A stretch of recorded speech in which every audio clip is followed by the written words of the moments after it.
20XX custom-built AMD Duron machine. Custom-made computers, whose parts are picked by minds who might know how computers work, and whose parts are assembled by hands who might be successful in their endeavors to build a functional machine, are truly the most curious of all computers.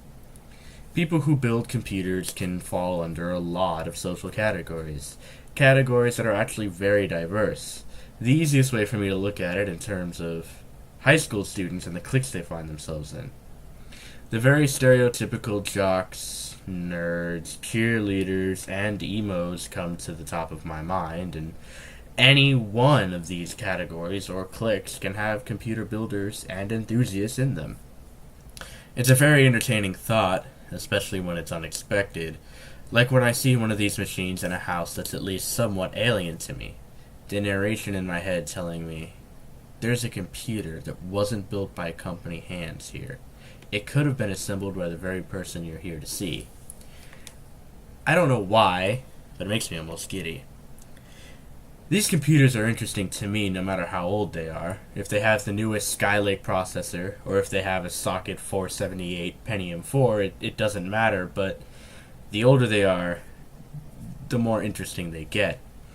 As for the specs of this machine, it has an AMD Duron processor, the exact model number of which I can't seem to find, 2 gigabytes of low-profile RAM, and no dedicated graphics chip. But it does have a sys graphics chip integrated into the motherboard, and more on that later. The processor in this machine, AMD's Duron chip, is the younger brother of the Athlon chip, versions of which are still being made today. For those of you who normally default to Intel, and by extension know more about Intel than you do AMD, the Athlon brand is very much like the Pentium brand. Once the ultimate name in performance, now is the budget option for computers normally costing $400 or less. In fact, Athlon and Pentium processors used to be in direct competition with each other and still are. The Duron, on the other hand, compares to Intel's Celeron model, but the one little difference is that Intel still makes a Celeron. Duron was discontinued for reasons unknown. It seemed successful as a budget option, even wearing the same architectures as the Athlon, but again, like its older competitor, the Duron is dead. PC chips, the manufacturer of this motherboard, is what some people think of when they hear skin-deep patriots yelling about not buying American, or, more specifically, buying quote-unquote bad Chinese products. And this is the same way.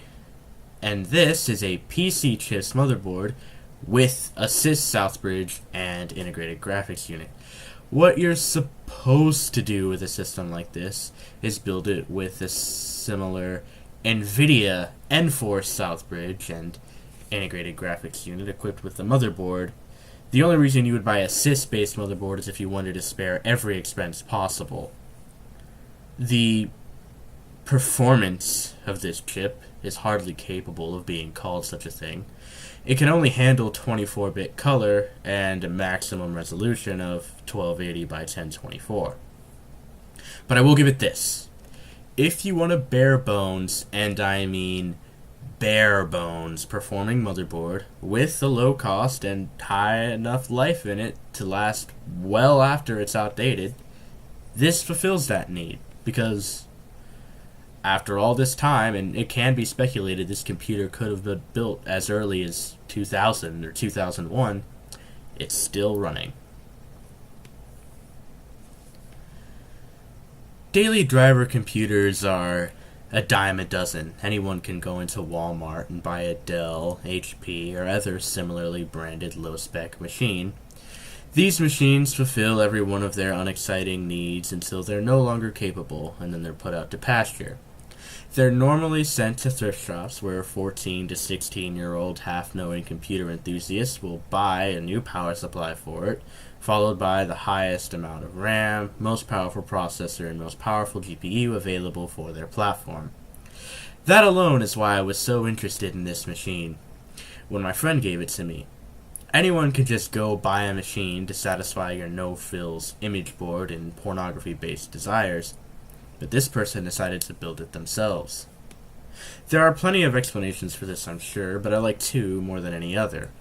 They either had so little trust for OEM manufacturers that they refused to buy anything from them, or they just really loved building things and wanted inexpensive try-it computers.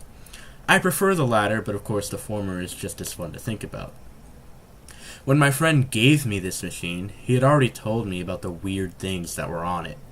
Windows XP with weird images of My Little Pony characters, original characters, dated pop music, certain animals at odd angles, and other weird things that some people might even call cringy.